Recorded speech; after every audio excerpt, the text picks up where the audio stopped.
दोस्तों, एक छोटा सा लड़का अपने घर के बाहर रो रहा था, बिलख रहा था और उसके घर के बाहर बहुत सारे भीड़ लगे हुए थे। भीड़ सिर्फ उसको देख रहा था।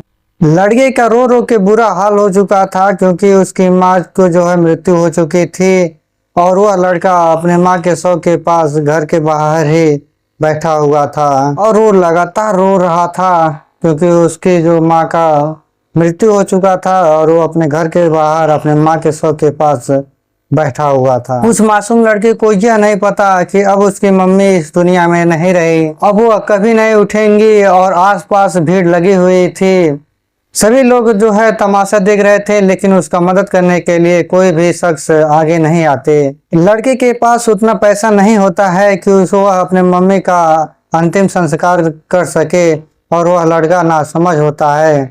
केवल वह अपने मम्मी के शव के पास बैठकर उन्हें जगाने की कोशिश करता, उन्हें बार बार अपने हाथों से उनको जो अपने मम्मी को अपने माँ को जगाने का कोशिश करता है, लेकिन कौन उसे समझाए कि अब उसकी माँ अब कभी नहीं उठेंगी। तभी ऊपर वाले का कहर देखिए।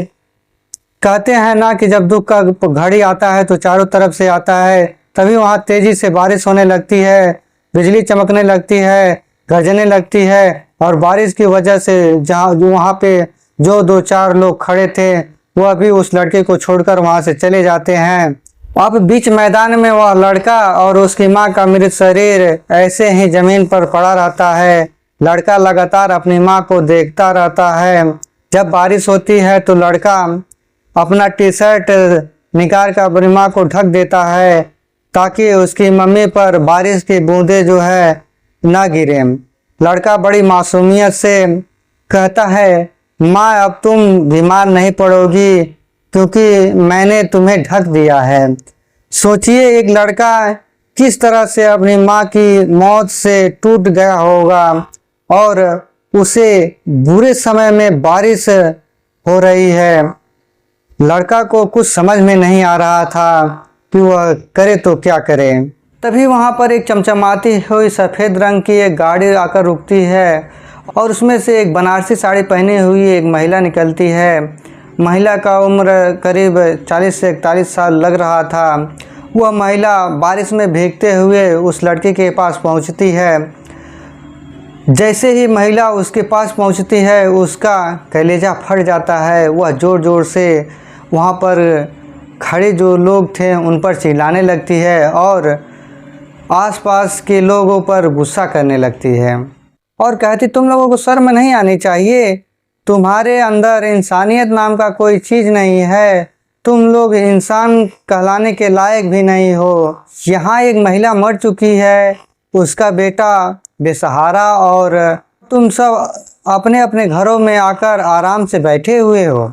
फिर वह महिला दो चार आदमियों को बुलाती है जो उसके ही नौकर होते हैं। वे शव को शमशान घाट ले जाते हैं और उसका अंतिम संस्कार किया जाता है। कांपते हाथ है वह लड़का अपने माँ को मुखाग्नि देता है। लड़का बहुत रो रहा था। उस महिला का नाम शांति होता है।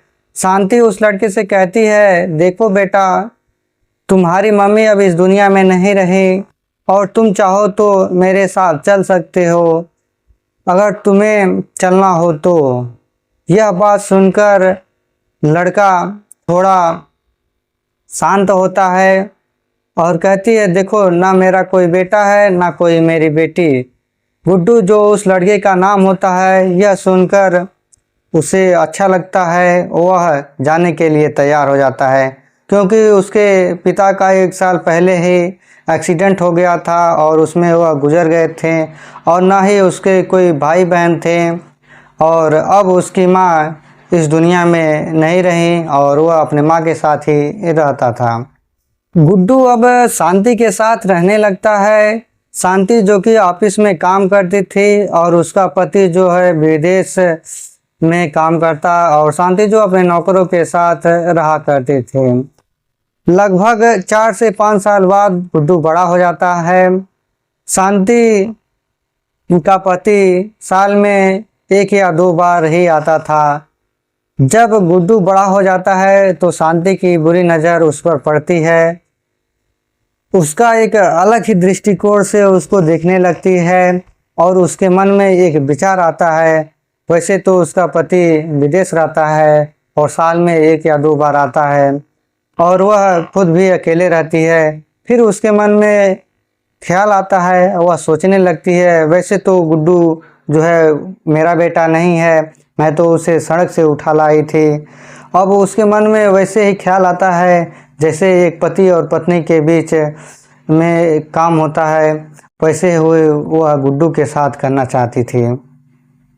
एक रात गुड्डू जब अपने कमरे में गहरी नींद में सो रहा होता है, तभी शांति उसके कमरे में पहुंच जाती है और उसके पास जाकर बैठ जाती है। गुड्डू जैसे ही आहट लगती है, वह चौंक कर बैठ जाता है। वहां पर शांति को देखकर वह दंग रह जाता है, क्योंकि शांति जो पीले रंग की नाइटी पहनी होती है। गुड्डू पहले तो घबरा जाता है, लेकिन जल्द ही वह भी भाग जाता है और उनके बीच वह सब कुछ हो जाता है जो एक पति और पत्नी के बीच होता है। सुबह होती है, सब सामान्य लग रहा था, लेकिन गुड्डू अब खुद को गलत समझ रहा था और कहता जो कुछ हुआ वो गलत हुआ। अगर आपके पति जानेंगे तो क्या होगा? उन्होंने मुझ पर बहुत सारा एहसान किया है। लेकिन शांति उसे समझाती है कि अगर तुम यह सोच रहे हो कि इसके बदले मैं तुम मुझे खुशी दे रहे हो तो इसमें गलत क्या है। गुड्डू फिर मान जाता है और उनका रिश्ता जारी रहता है। अब शांति गुड्डू के कमरे में ही सोने लगती है। 2 साल बाद उसका पति विनोद विदेश से लौट आता है। अब वह शांति को मजबूरन उसके पति के साथ सोना पड़ता है, लेकिन जब विनोद गहरी नींद में सो जाते हैं तब वह गुड्डू के कमरे में चुपके से चली आती थी। एक दिन विनोद गहरी नींद में सो रहा होता है और यह विनोद के कमरे में पहुंची हुई थी, तो उसे उसकी नींद खुलती है तो उसे एक अजीब सी आवाज़ सुनाई देता है। तो वह विनोद के कमरे में जाते हैं और वहाँ पर जो देखते हैं तो उनका पैरों तले ज़मीन खिसक जाता है। उनकी पत्नी जो उनके नाम का सिंदूर पहने होती हैं, वह दूसरे के साथ शारीरिक संबंध बना रही थी। यह देखकर वो तो उनका पैरों तले जमीन खिसक जाता है। उनको बोलने के लिए कोई शब्द नहीं था। उस समय तो विनोद कुछ नहीं कहता। अब उनके बीच मनमुटाव शुरू हो जाता। बात यहाँ तक पहुँच जाती कि अब तलाक तक बात पहुँच जाती है। शांति उसे तलाक नहीं देना चाहती, क्योंकि वह जानती थी कि ऐशो आराम पैसे सब विनोद के हैं और इस तरह से ऐशो आराम और पैसा दूसरे जगह नहीं मिल सकता। लेकिन विनोद जो था वह अड़ा हुआ था। अब गुड्डू को यह लगने लगा कि यह सब उसकी वजह से ही हो रहा है।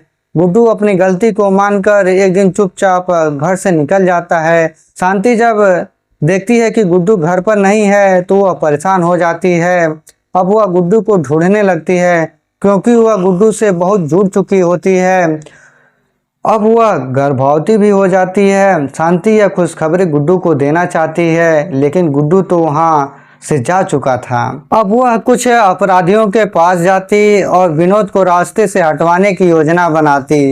एक दिन चुपके से जब विनोद छत पर अपने गहरी नींद में सो रहा होता है, तब 4 अपराधी जाते और विनोद का काम तमाम कर देते। वह होता तो शांति चीखती चिल्लाती बिलखती और सभी को दिलासा दिला देती कि उसके पति की हत्या बदमाशों ने कर दिया, और गांव वाले जो थे इस पर यकीन भी कर लेते। और 1 महीने बाद शांति है जो थी वह गुड्डू को खोजने के लिए निकल जाती। जब उसके पते पर पहुंचती तब वह देखती कि गुड्डू का जो है शादी हो चुका है और उसकी शिवांगी के मांग में सिंदूर है। जब यह देखती है तो वह गुड्डू को मारने पीटने लगती है और मामला थाने तक पहुंचता। थाने पर पहुंचने के बाद गुड्डू साफ साफ इनकार कर देता है कि अब मुझे शांति से कोई नाता रिश्ता नहीं है, कोई संबंध नहीं है, मैं शादीशुदा हूँ।